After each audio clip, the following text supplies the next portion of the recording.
All right, everybody. Good morning and welcome to today's webinar, Spotlight on AI. Is there such a thing as ethical AI? My name is Brian Terrill and I'll be your moderator for today. An item of housekeeping before we get started is if you have questions during the presentation, you can put them in the chat and we will work to get them answered during the presentation. I'd like to introduce our speaker, David Buck. David is a professor of English at Howard Community College in Columbia, Maryland. Before joining Howard Community College's faculty in 2007, he was an English instructor for 8 years at Rowan College in Burlington County in New Jersey. His professional interests include writing assessment, feedback practices, ungrading, mastery-based learning, and open pedagogy. He holds a master's degree in education from Temple University in Philadelphia, Pennsylvania. And now here's David. Thank you, Brian. I'm going to go ahead and share my screen. All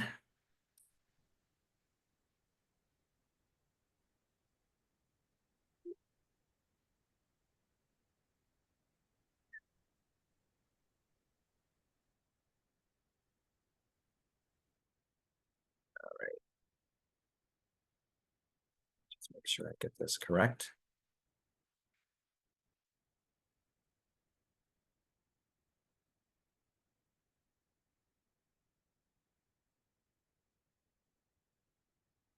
Can everyone see this, Brian? Yes, I can see it. Okay, great. Okay. Great. So hi, everyone. And I'm actually going to present out of a PDF instead of using my Google Slides, so my internet does not freeze up on me as I go. First of all, I want to thank Maryland Online for the invitation to talk to you today. And thank you so much for attending on a Wednesday morning. I know we're all very busy and your time is valuable. So I appreciate it that you chose to spend it with us today. I will also share my slides in the chat towards the end of my presentation. So if I move a little quickly, I apologize. I had to actually download my Google Slides into a PDF to stop me from actually continuing to add slides because as the more I look at this, the more I want to add in and add in. So I actually stopped myself. So if I move quickly, please know I'll share my slides at the end of our talk here. So I want to start with a disclaimer, as I always do when I make presentations. Please take what I'm going to give you today as a personal journey, a very subjective, biased view of what I'm about to tell you. I mean no disrespect to anyone who is using generative AI in their class based on an intentional, pedagogically focused way. I know we're all doing good work and we're all doing good things. This is just my talk to you to tell you how I came about a ethical resistance to generative AI, a refusal, if you will, of why I don't use it in my composition courses. As Brian mentioned, I'm probably going to go after a little bit of a different viewpoint, which is this idea of, is there really an ethical AI? I want to again thank Maryland Online and Wendy and Julie and Ron and Jenny for inviting me to talk to you about this perspective, because it's a little bit, swimming up against the stream a little bit. So I wanted to make sure that I put in this disclaimer. I'm just a guy. I teach composition. I'm kind of like a workhorse for composition. All my courses are composition. I have about 88 to 90 students every semester. And we do what we can with those writers, those emerging writers, okay? So I first started my journey into generative AI when it came out November 2022 with ChatGPT release from OpenAI. And I adopted very much the same openness and optimism that a lot of folks had. And these questions that a lot of folks asked. Can it help my students? Can it maybe make my feedback efforts a little bit more efficient? Can it help me reinvest my time? Does it fit into my pedagogical ethos? These are things that I think a lot of us were questioning when we heard about AI and what its maybe its application in educational context could look like. So I started to actually gain more clarity as I used my AI. And I used AI in two ways. I used it a AI tool called My Essay Feedback, which would give students a free look at their papers, and was based on ChatGPT. And I also looked at an AI tool called Packback. I don't know if any of you have heard about that. Packback is an AI tutorial assistant kind of thing, and it can sync in with your LMS, and it looks really cool and polished. So I started to look at these things, and I started to think about some clarity. And I came upon this blog post by Clive Thompson, and he talked about maybe putting warning signs on our writing, whether it's all human, cyborg, half human, half AI, and then a warning: this contains an unpredictable amount of bullshit. And I don't mean to be disrespectful with my word, but I'm going to use that word bullshit in the most academic way that I can. And I don't mean to curse, but it really is. There is no other term other than bullshit to talk about what Gen AI does. Okay. In Clive Thompson's posting, he gives this really awesome way of looking at generative AI. And it's basically prose written purely to sound breezily confident. Keep the dialogue going with no concern whether it's actually tethered to factual reality. And so this reminded me of Hamlet, which is when we talk about life, it is a tale told by an idiot, full of sound and fury, signifying nothing. And I found this to be true in the way my students were using the AI tool. A lot of ambiguous comments on their writing. It actually suggested that they change their voice, their authenticity that I'm really trying to focus on, especially with an emerging writer who may have come to my class never having asked to share their authentic voice in writing before. Okay, so I started to think about, well, what does AI do? And if we look at AI, it's just trained on oodles of text scraped from the internet, and it's good at replicating patterns of how humans use language. It's basically a word lottery, an automation of language, trying to string tokens together to sound plausible. And you'll know some of you have done this, where you get an output from AI generated text and it's polished, no grammatical problems, but it says nothing. It's slop. One of the writers I follow, John Warner, calls it slurry. It's pretty cool. If you ever made a smoothie before, it's just slop. It doesn't say anything. There's no soul behind it. So I became full-on clarified by being reminded of Frankfurt's book on bullshit in 2005. And I just made this change to his statement here, which is, when bullshit happens, when AI writes without knowing what it's writing about. And so this production of bullshit is stimulated whenever we use AI to speak about something that it does not have knowledge about. Remember, it's not a sentient thing. We anthropomorphize a lot of Gen I. It's a writing tutor, a guide on the side. It's your thought partner. No, it's not. It can't think. It can't feel. It does not understand the abstract way that humans use language. Human intelligence is not pattern recognition. Human intelligence comes from me, my soul, my heart.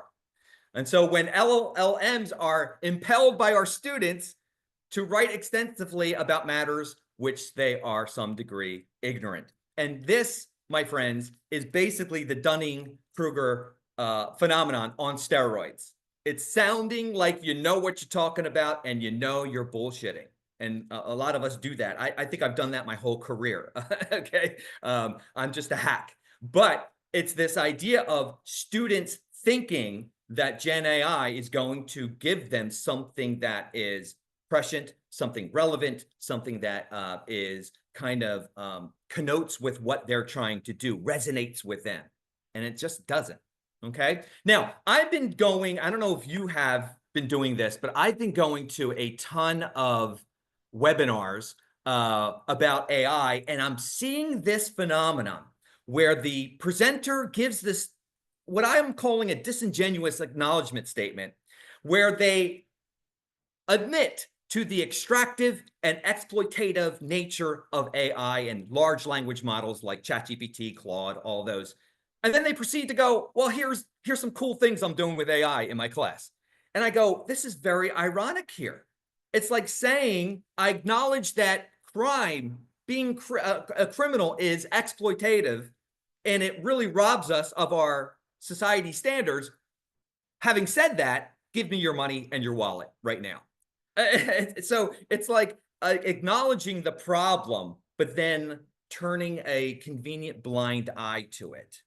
Okay. And that bothered me a little bit. Again, this is my subjective journey. Okay. So I started to think about, well, I love this idea of doing the best I can with the information I have at the moment.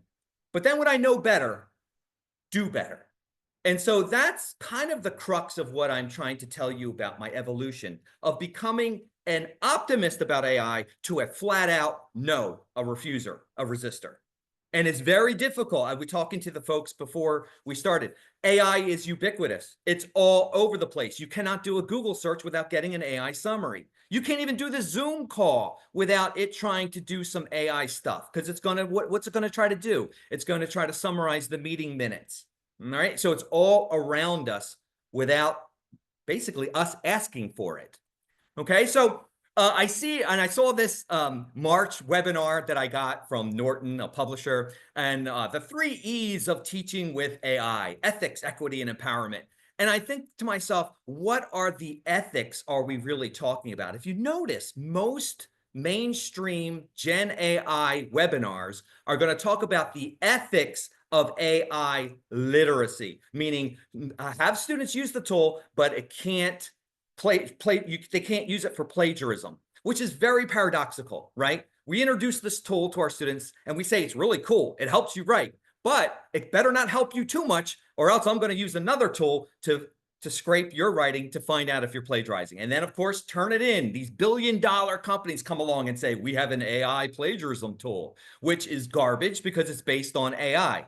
All right. You could put the Constitution of the United States, which is very relevant these days, through a AI plagiarism tool, and it might come back saying it's positive for AI generation. Again, garbage. So I'd like to, if I could, in this talk that we have with each other, to really talk about what I think are the 3 E's of my own AI refusal.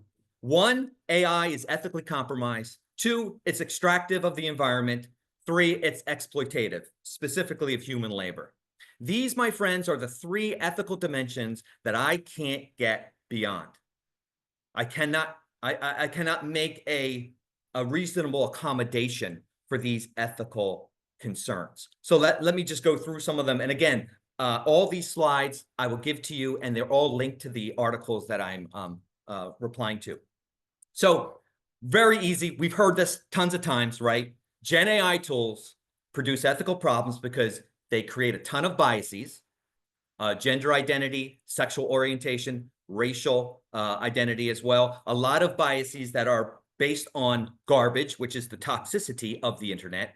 They produce fabrications, which we called hallucinations, which to me is a misnomer. Hallucination is not understanding what I'm seeing. No, it's flat out lying. And I'll get to that in a little bit. It's based on, trained on copyrighted intellectual property with many, many authors and writers who weren't compensated or attributed for their work being used, okay?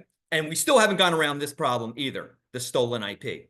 It has data privacy issues, security issues. When we put stuff into ChatGPT, Claude, Gemini, all these tools, we are giving over our privacy and security to these big tech machines, okay? And finally, especially for students, we don't really have an ability to opt out. And this, my friends, is also a very pedagogical concern of mine, which is using Gen AI in my classroom without giving the student the ability to opt out of its use. Okay, and that also creates a ton of problems. And we see these all the time. A Stanford University professor got caught using ChatGPT. And by the way, he is actually a professor of misinformation. Okay. And you heard about the lawyers who got caught by the judge citing case law that was all made up by ChatGPT.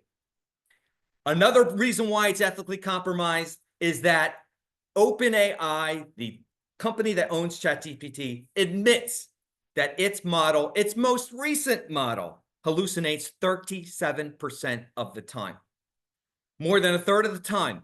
And if you had, and this article is saying, if you had a friend that made up stuff every time they talk to you or you asked it a question, I don't think you'd be friends with that person. They'd be what? Ethically compromised, right? You wouldn't share with them the information. And here's the kicker at the bottom of this screen.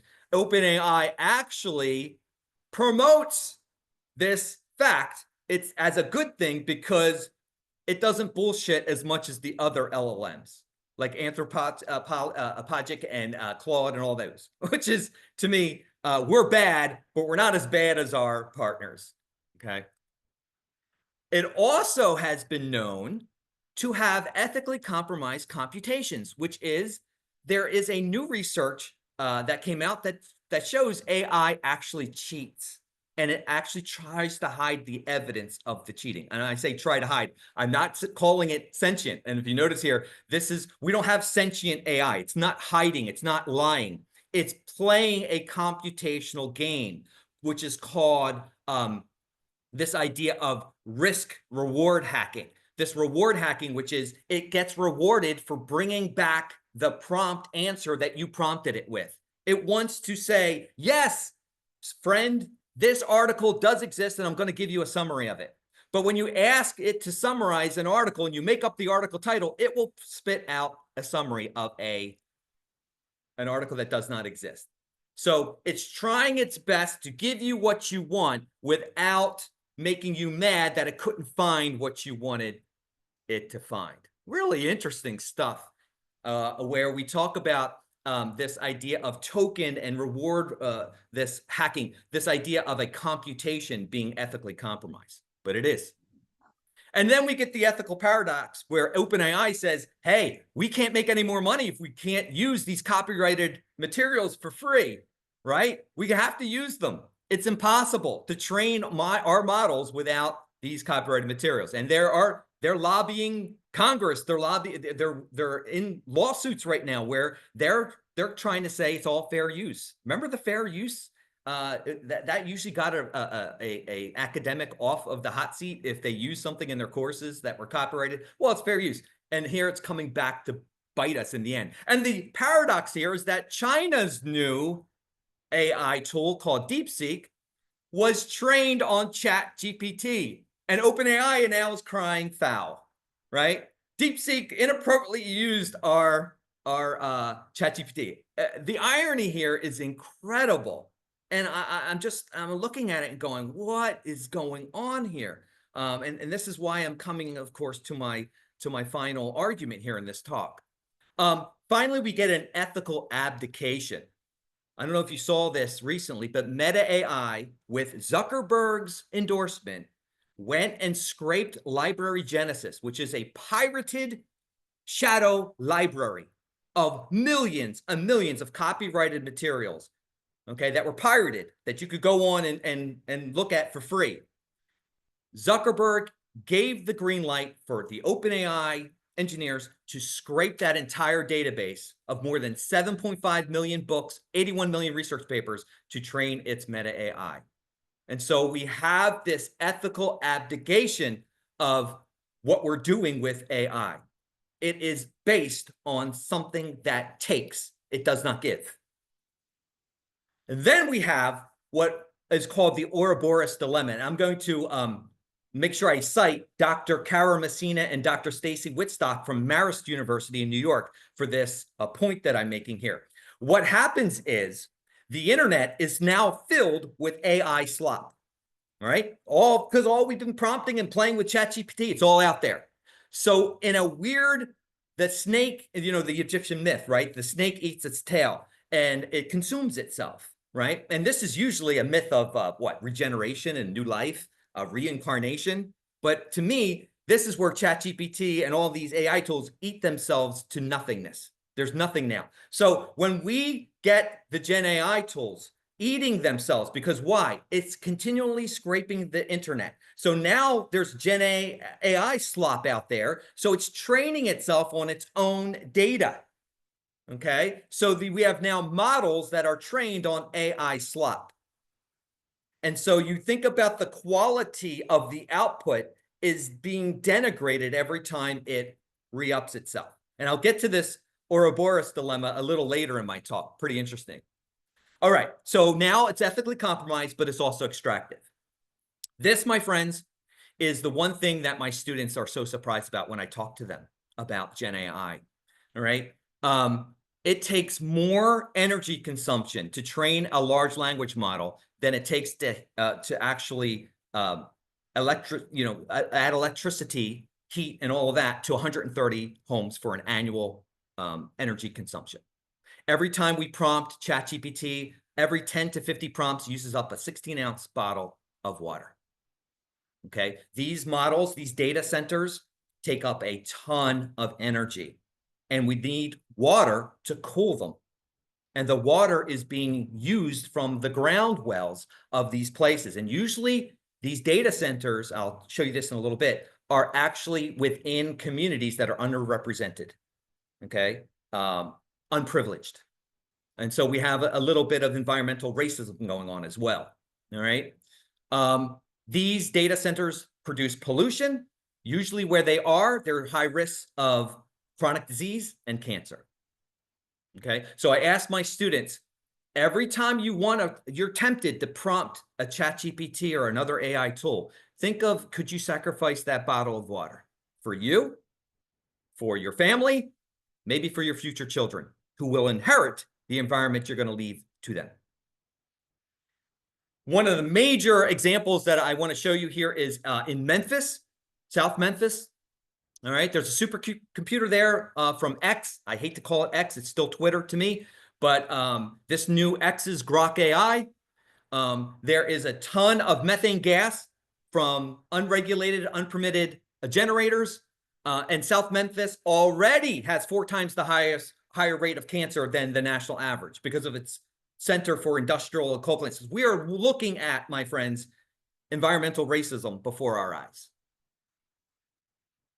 And so I think a lot of us, when we're in our LMSs and we're in our online courses or we're in our classrooms, we are separated from what some of the ethical dimensions of what we're doing with this technology. It's also exploitative of human labor. All right. And you might have heard this, data is the new oil. Every time we accept the terms of service for some of these tools, every time we prompt them and give them our writing, it's actually scraping up all that data, and now it doesn't belong to us. All right. And by the way, folks, these companies are worth billions of dollars. And guess what? When I ask my students to put in their writing to ChatGPT, they're not getting compensated. They're not getting a penny of those billions of dollars. All right. So the whole enterprise of generative AI is built on writing labor from uncompensated people.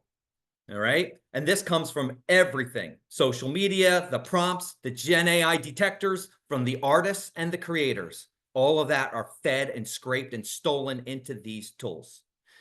What's even worse is the exploitative nature of human labor, mainly in the global South, where workers are paid $2 an hour from either they come from prisons, refugee camps. They're paid $2 an hour to look at these these large language models to get rid of the toxicity that might seep through. So it's appropriate for the end users. But guess what? These folks aren't given mental health support. Some of these folks are suffering from depression, suicidal ideation. Their marriages, family homes are broken up from the depressive state that they're in. Okay, but this is what is going on behind the curtain of AI. Finally, there's no data protection. It's not FERPA compliant. All right, we would never bring in an LMS without their FERPA certification.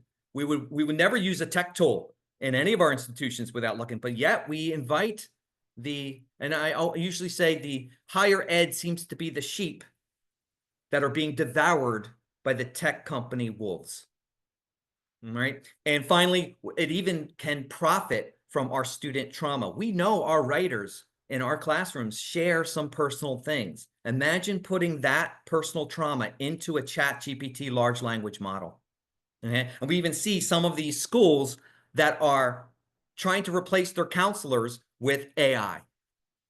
Okay. And we know from an ACLU study in 2019, 14 million American students attend schools that have a cop, but don't have a nurse, a counselor, or a psychologist. So guess what?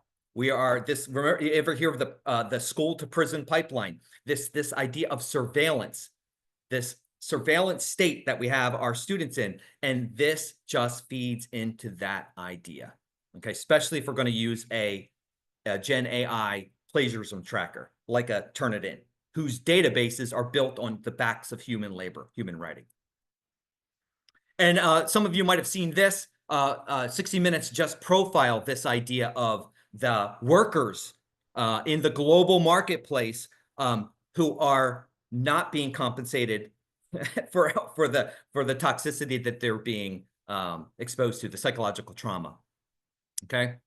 The other exploitative part of this human labor is the artist creation, the process. Okay. And I'm quoting a snapshot of this LA Times idea. There's no ethical way to use the major AI image generators.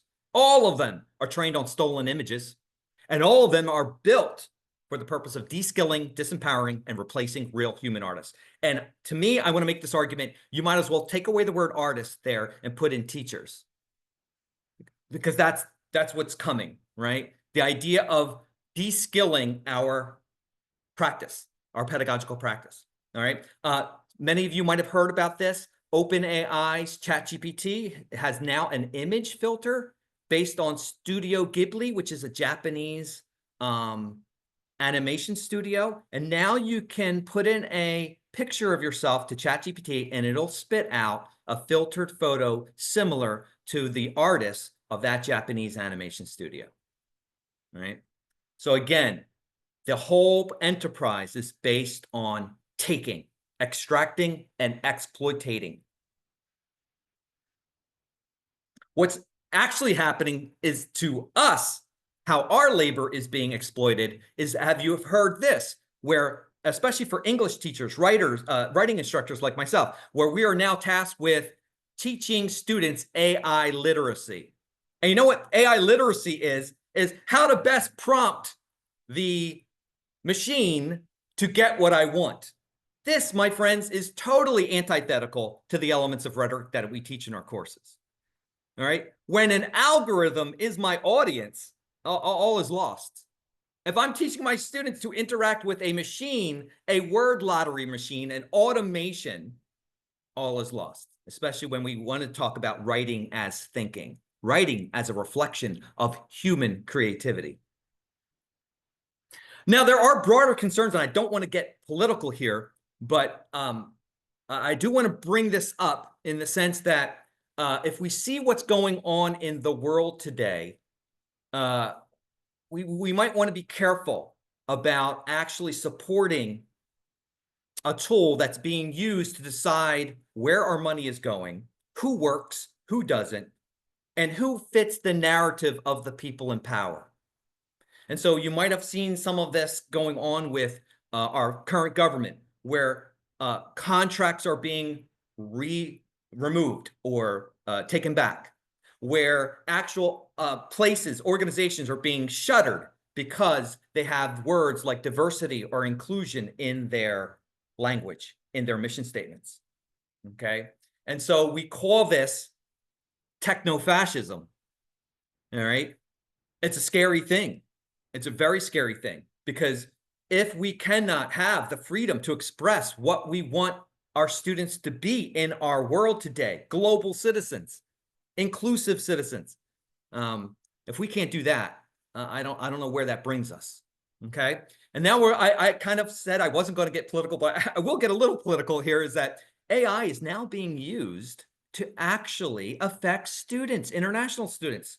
And so our State Department is using a catch and revoke effort, using AI to look at the social media accounts and output of students with international visas to remove them from their universities, but also our country, because they have expressed some opinion that the current administration does not like.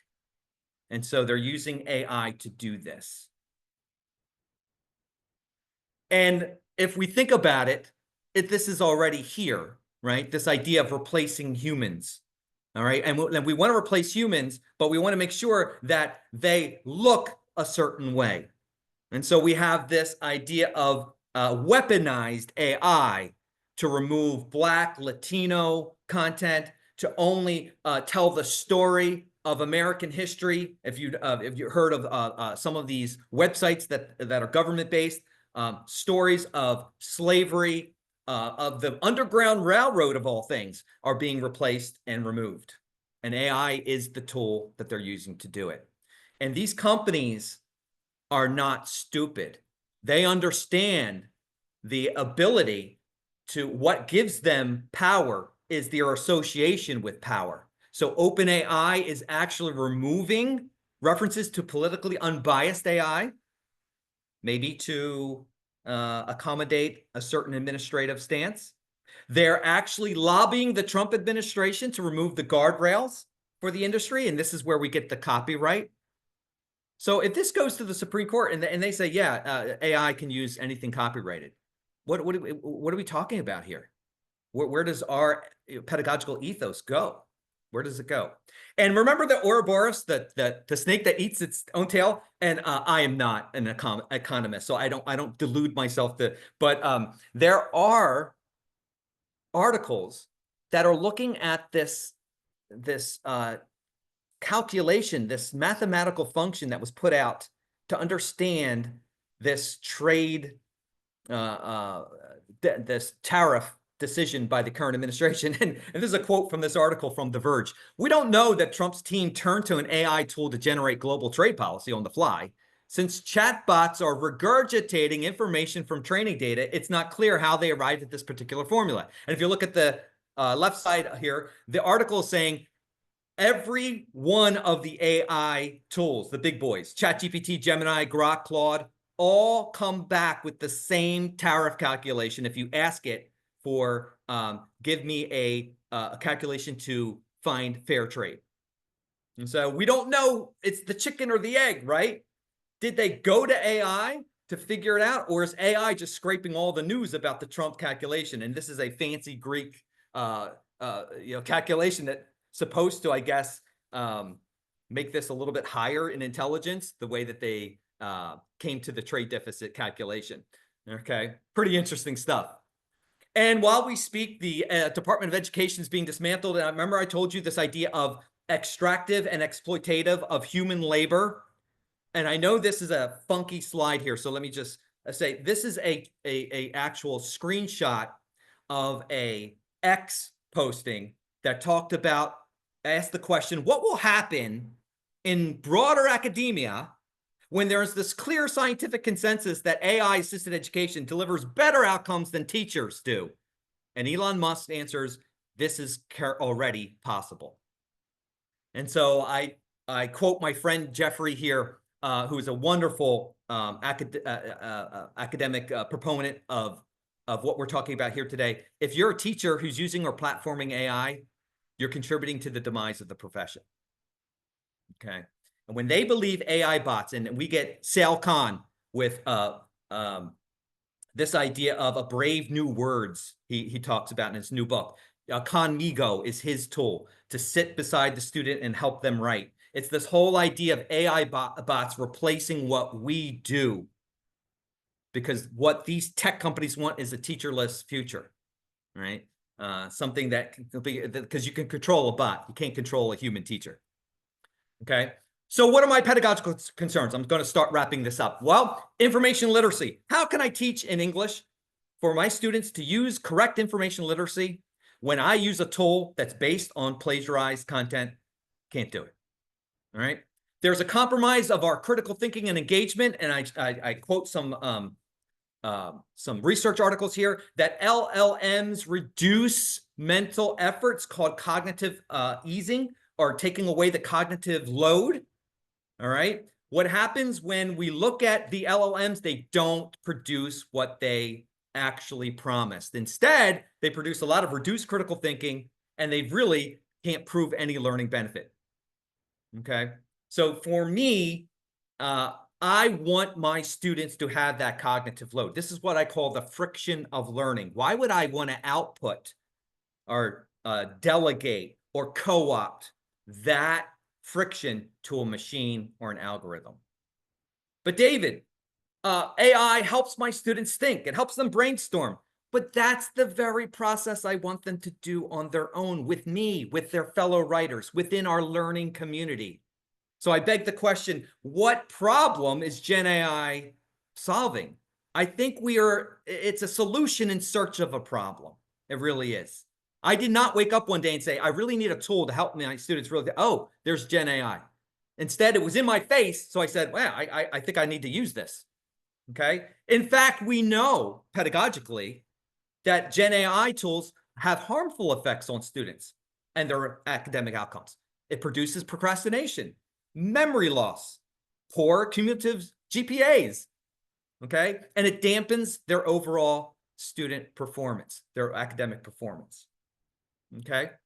And we know this when we get the AI garbage. And my soul drops when I see a student trying their best, but used AI to produce something, some type of writing. It's really heart-rendering when that happens. My pedagogical concerns also include the surveillance paradox. Okay, when I say I trust my students, am I really eating my own dog food? Do I really trust them, or am I going to use this Gen AI plagiarism tool to make sure? The money and the profit that is being accessorized over our learning. The efficiency myth. Use Gen AI. It'll free you up to do more meaningful tasks with your students. And this is what is based on the transactional nature of schooling. Get to the product as efficiently as you can, get the grade and get the hell out and move on so you can get a job and contribute to the capitalistic machine, right? So you could be a good spoke in the wheel, all right? I'd rather focus on learning. I don't like the loss of humanness and authenticity in my students. I don't want that. And I don't want to remove that learning friction. We learn by actually exercising our cognitive abilities. We don't learn by farming out that friction to a machine. And I say here, I wonder if we could look at what's lost through the use of Gen AI. We lose our engagement, our human connections, our voices, the learning messiness that we say is good, cognitive mastery, and perhaps even our souls. Now, I am a little bit, I'm a little bit out there for that. That's a little bit of flaming rhetoric there. But my background is in theology, so I have a spiritual way of looking at my pedagogy. And for me, the soul is the most priceless object that we must protect in our students. And you could say soul, voice, whatever. But this idea of I don't want to do that harm to them. And that gets to my idea of this, the fighting for the soul of higher ed. Now we have OpenAI, Anthropic, who owns Claude. They're now, this semester, making their tools free for higher ed students. Why? Because they're coming for higher ed. There's this arms race to embed as many AI tools in academics because they know institutions are going to pay for the accounts, the use, the licensing. All right. And this is their pitch. And this is from OpenAI's company press release. Today's college students face enormous pressure to learn faster, tackle harder problems, and enter a workforce increasingly shaped by AI. All not true. Show me the evidence. Show me the data. Supporting their AI literacy means more than demonstrating how these tools work. We want that AI into their souls. We want them to think, if my teacher doesn't teach me AI, I'm not going to have the same footing when I get out in the workforce. Okay. And this is the big lie that's being pushed by these tech companies. Okay. And this idea that, all right, I need to learn faster. I got to move quicker. When do we ever stop, take a breath, and say, let's think through our learning? Okay, and we see it all around us. Some of us are in 7-week terms now. It's this quick, matriculate, instead of taking our breath and keeping our humanness in the learning process.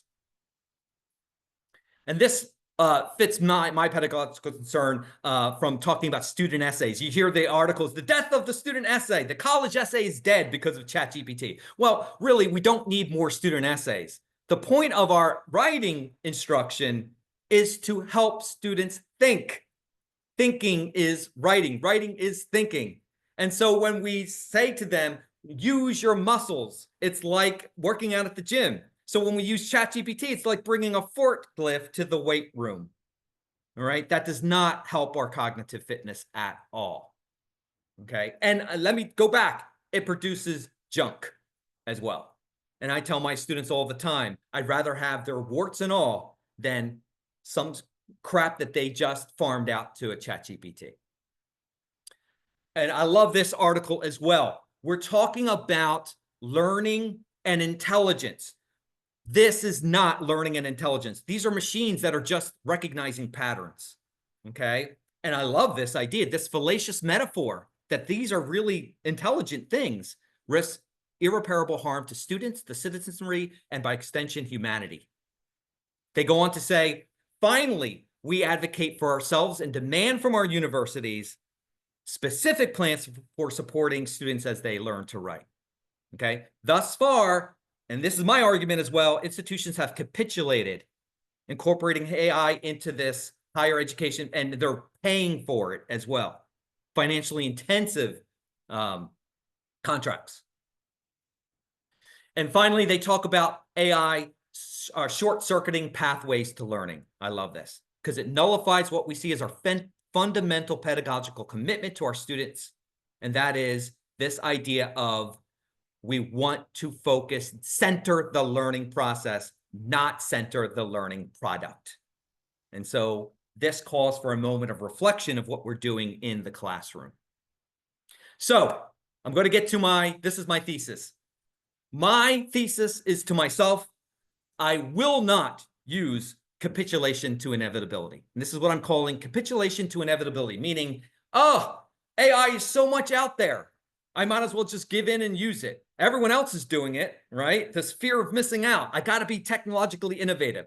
But I'm going to argue there has to be a permission structure for AI resistance and refusal. And I understand some of us are in precarious situations. We don't have the academic freedom to say to our dean, our chair, no, I don't want to use this AI.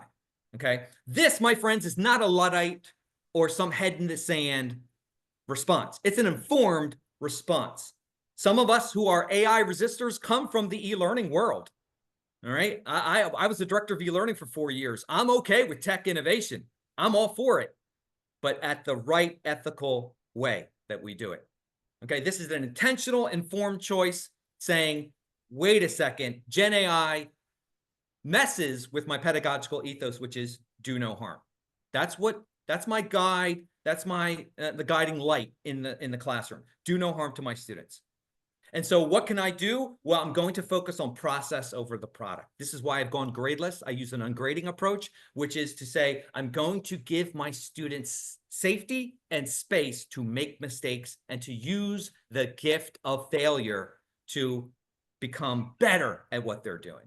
All right. And I want to recognize this Alliance for Refusing Generative AI. I think it has over about 150 members on this Discord server. I linked it here into my slides that I'll give you. They've come up with a great primer. What is Gen AI refusal? Really nice stuff to kind of make the argument of why you as a professor or an academic would want to refuse generative AI. Here are some of the nudges that I use in my classroom. I have a policy. I think we should be clear about what we think about AI usage in our classroom. These are all linked to the slide link that I'll give you. But I also been doing completion statements. So my students write blogs. So before I review and give feedback on their blogs, they have to tell me this completion statement that I completed this blog to the labor requirements of the class. And one of those is saying yes or no, true or false, I did not use Gen AI to form or generate something in this blog posting. And here's what I'm saying in my second statement. My blog is 100% my wording and sentence structure, warts and all. This ensures that I, the student, am interested in developing my unique writing voice. My focus is not on being perfect, but on growing and improving with my writing practice. And a lot of my students already would say, I wouldn't even use ChatGPT anyway in the class, which is, it warms my heart to hear that. Okay. I've said this earlier. I said this about last year. Gen AI reminds me of the MOOCs. Remember the MOOCs, the massive open online courses that were supposed to, transform traditional online learning, democratize education, and it was a big bust. How many of us spent money on that MOOC phenomena?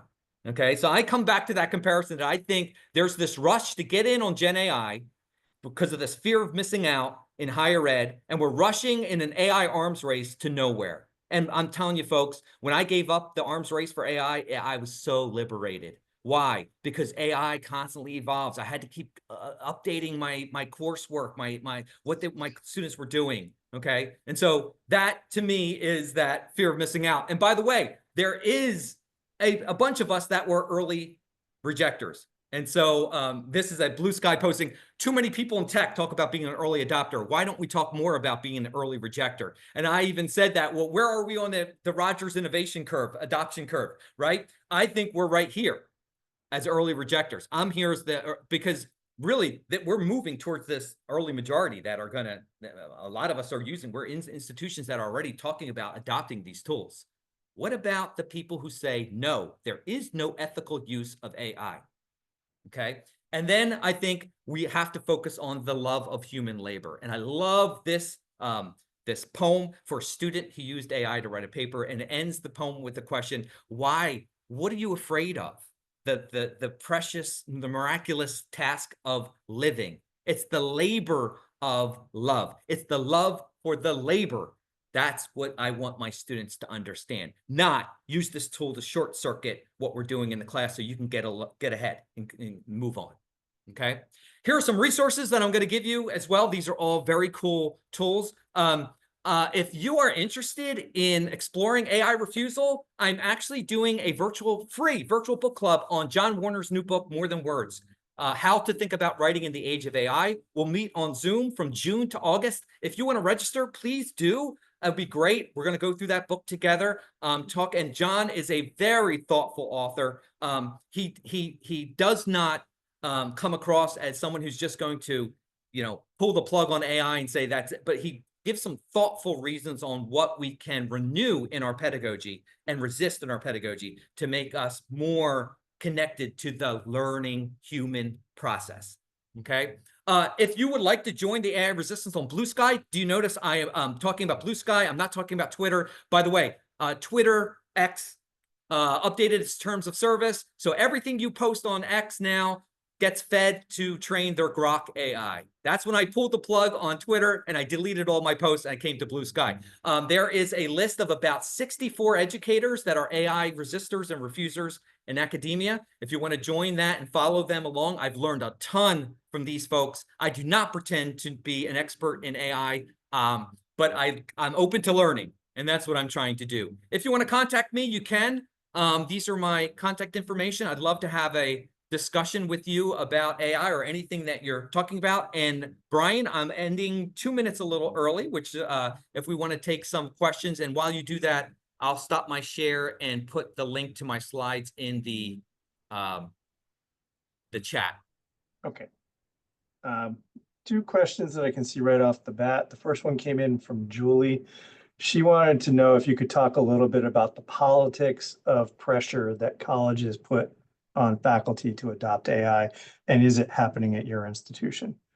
Yes, because I also see in the chat, one of my colleagues, Jeff. Hi, Jeff. Yeah, we're seeing some of this pressure. It starts off with this. Julie, I think Julie is the one that asked me. It starts off with this. Let's put together an AI task force and come up with an AI policy that we can use for the students. All right. That's going on. So you say to yourself as a faculty member, wow, this is great. Faculty voice. I can come in. I can share my thoughts. But in the background, we've had some of our I don't know what eLearning, I guess what they call their teaching and learning services, putting in stuff into the LMS that is AI based without vetting or talking to faculty whether they want to do that. So there's, I believe, companies like OpenAI, Google Gemini, they understand if they can get to the administration, that's where the money is to be made, right? And so if they don't come to faculty unions or faculty forums or executive groups, they go to the administration, because the administration is a willing, open listener to what AI's promises can look like at the institution. And usually it's what? It's automating efficiency. It's automating practices at the administration level. Okay. We don't want to automate at the teaching level. Man, the admins, they do whatever they do. I don't know what they do, but don't bring that into my classroom. And I don't want to be pressured. And I feel for those folks who are here today, who are in situations where they feel they are pushed to the corner to use AI. I feel for that. I don't know what I would do in that situation other than just subversive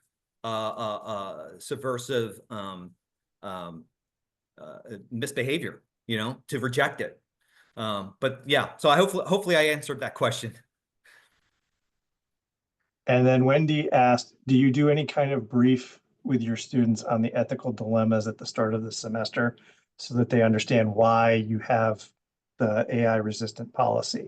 Yes. So on one of my slides, I have the link to my policy for AI usage in 121. That's in my Start Here module. And I actually put it in my email to welcome the students to my class. They get that right away. And I say, here's my policy for AI. If you're wondering, please review it. And in there, I talk about some of the ethical dimensions that I just talked about in this talk. Two things: the extractive nature on the environment, as well as the exploitative nature of human labor. And my students are blown away by it. Many of my students go, I had no idea. The other question, I guess, will be, how do you AI proof your assignments and assessments? Well, I think we don't give our students enough credit.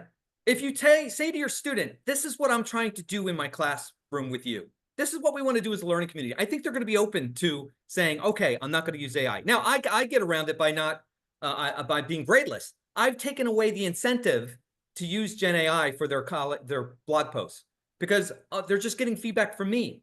And once they get their first feedback on their first blog post and they understand, oh, David's reading my writing as a human with a pulse, not as a person looking at a rubric or grading me or destroying me, then they go, oh, this is what writing could look like. And I say to them, yes, writing is cognition. It's from your brain to your arm, to your fingers, to the keyboard, and to the screen, that other human with a pulse is going to look at the screen through the eye into their brain, and they understand what you're trying to communicate. Wonderful, abstract, beautiful, can't be replicated by an automated word lottery machine.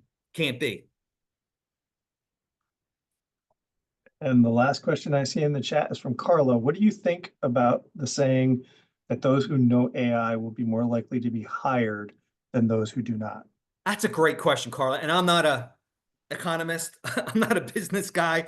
Part of my research to come to my own decision, my pedagogical ethos, was to look at this promise of employment with AI skills.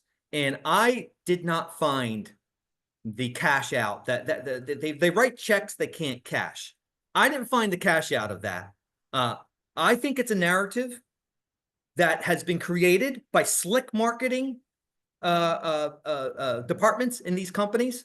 They're wonderful at marketing.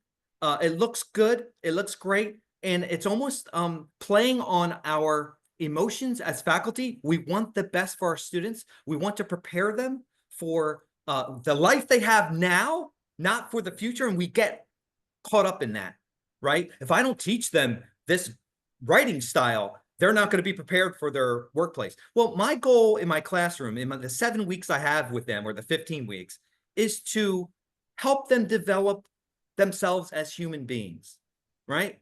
Even if I'm in math or science or hard science, we still want them to develop into critical thinking, thoughtful human beings, not prepare them to be a spoke on the wheel of capitalism.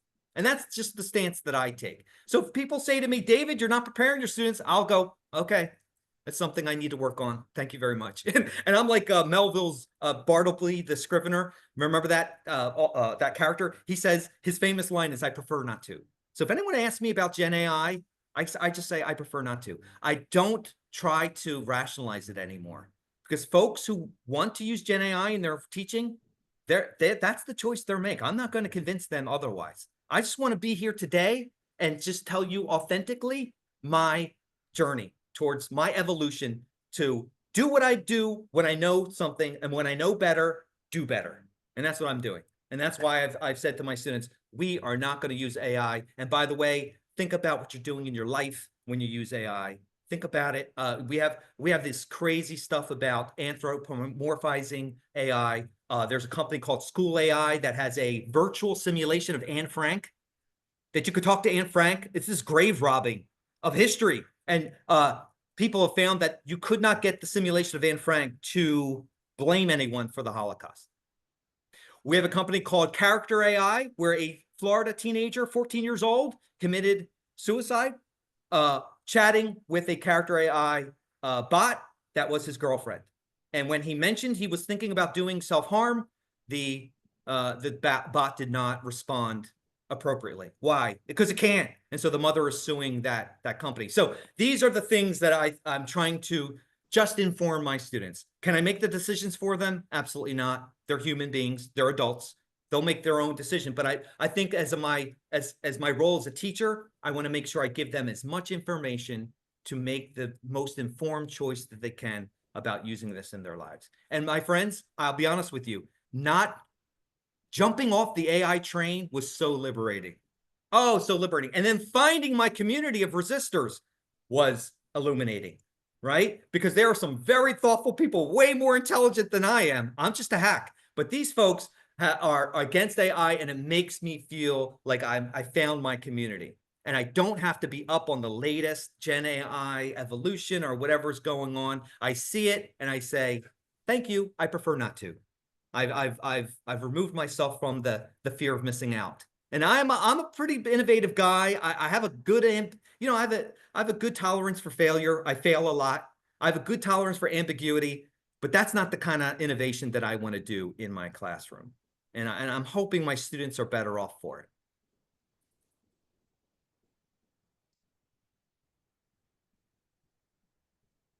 All right, are there any last questions for David?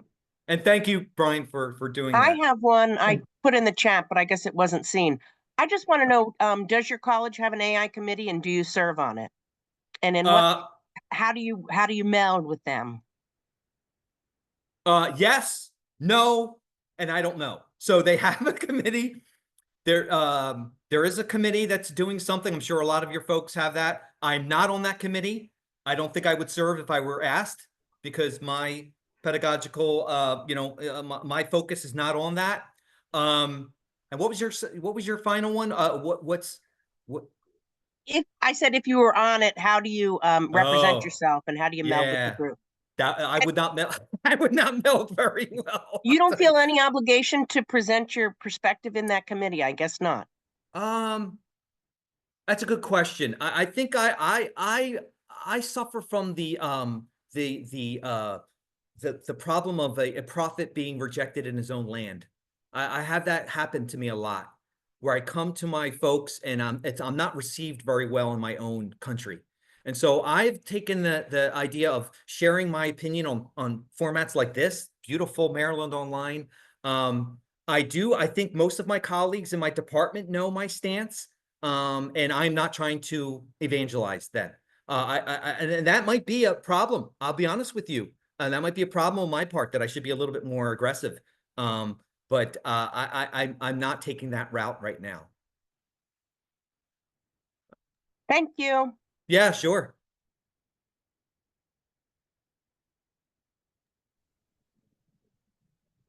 Thank you again, David, for doing this presentation. It was very eye-opening.